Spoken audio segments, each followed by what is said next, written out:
నమస్తే అండి. ఈరోజు మనము శ్రీరామనవమి ప్రసాదాలు పానకము వడపప్పు చేసుకోబోతున్నాము. అందుకోసంగా ఒక కప్పు పెసరపప్పు, ఒక కప్పు బెల్లం తీసి పెట్టుకున్నాం. ముందుగా ఈ ఒక కప్పు పెసరపప్పుని నీటిలో 1-2 సార్లు కడుక్కోవాలి శుభ్రంగా.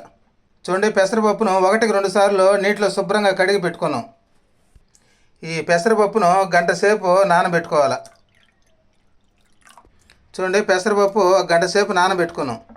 చూడండి, బాగా నాని వీటిని ఒక బౌల్లోకి తీసి పెట్టుకోవాలి.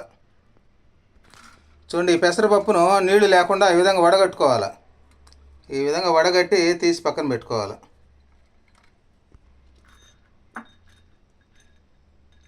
చూడండి, వడపప్పు రెడీ అయిపోయింది. ఈ ప్రసాదాన్ని తీసి పక్కన పెట్టుకోవాలి. ఇప్పుడు మనం పానకం చేసుకోవాలంటే ఒక గిన్నె తీసుకొని అందులో మనం దంచి పెట్టుకోవాలి. ఒక కప్పు బెల్లం అందులో వేసుకోవాలి. ఒక కప్పు బెల్లానికి 4 కప్పులు నీళ్లు పోసుకోవాలి. నీటిలో ఈ బెల్లాన్ని ఈ విధంగా కలుపుకోవాలి, బాగా కరిగేటట్టుగా. పూర్వం నుంచి మన వాళ్ళు ఈ శ్రీరామనవమికి పల్లెల్లో అయితే ఎక్కువగా ఉత్సవాలు చేసుకుంటుంటారు. వీటిని ఈ ఉత్సవాల్లో ఎక్కువగా శ్రమ పడతారనే ఉద్దేశంతో ఈ వడపప్పు పానకాన్ని అప్పట్లో ప్రసాదంగా అందరికీ ఇచ్చేవాళ్ళు. ఈ పానకాన్ని కలిపి గ్లాసులతో ఇచ్చి వడపప్పును పెట్టేవాళ్ళు. ఇది ఆరోగ్యపరంగా మంచిది కాబట్టి ఈ విధంగా మన పెద్దవాళ్ళు చేసేవాళ్ళు. అందువల్ల అప్పటి నుంచి మనవాళ్ళు ఇదే విధంగా వడపప్పు పానకాన్ని కూడా ఈ శ్రీరామనవమి రోజున ప్రతి ఒక్కరికి ప్రసాదంగా పంచుతారు. ఈ బెల్లం పానకంలో 1/2 టీ స్పూన్ వచ్చి మిరియాల పొడిని వేసుకోవాలి. ఈ పానకంలో ఒక యాలక్కాయను కూడా వేసి కలుపుకోవాలి.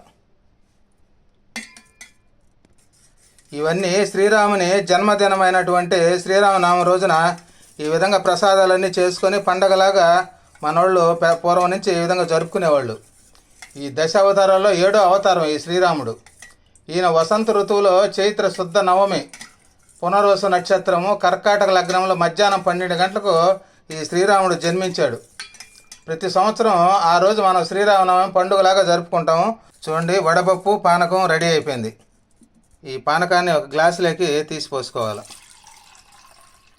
ఇవి ఆరోగ్యపరంగా మన శరీరానికి చాలా ఉపయోగకరం. అందుకే పెద్దోళ్ళు ఈ వడపప్పు పానకం అనేది దేవుని దగ్గర ఉంచి నైవేద్యంగా పెట్టేవాళ్ళు. ఈ సీజన్లో మనకు గొంతుకు సంబంధించినటువంటి వ్యాధులు వస్తాయి కాబట్టి ఇందులో యాలకులు, మిరియాలు, బెల్లం ఇలాంటివన్నీ వాడి మనకు పానకంగా ఇచ్చేవాళ్ళు. ఈ పెసరపప్పుతో చేసినటువంటి వడపప్పు మన శరీరానికి మంచి శక్తిని ఇస్తుంది. అందువల్ల ఇవి 2 కాంబినేషన్గా మనకు ప్రసాదంగా పెట్టేవాళ్ళు. చూడండి, వడపప్పు బెల్లం పానకం ఇవన్నీ ప్రసాదంగా మనం తయారు చేసుకున్నాము. ఈ పానకంలో మిరియాలు, యాలకలు కలుపుతాం కాబట్టి గొంతు సమస్యలు నయం చేస్తుంది. అంతేకాకుండా పెసరపప్పు మన శరీరంలోని ఉష్ణాన్ని తగ్గిస్తుంది, చలువ చేసే స్వభావం ఉంది కాబట్టి వడపప్పుగా మన పెద్దోళ్ళు ప్రసాదంగా పెట్టేవాళ్ళు.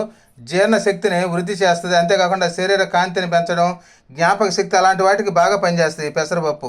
ప్రతి ఒక్కరూ ఈ విధంగా శ్రీరామనవమి రోజున వడపప్పు పానకం చేసుకొని దేవునికి ప్రసాదంగా పెట్టి మీరు నైవేద్యంగా స్వీకరిస్తారని కోరుకుంటున్నాను. నమస్తే.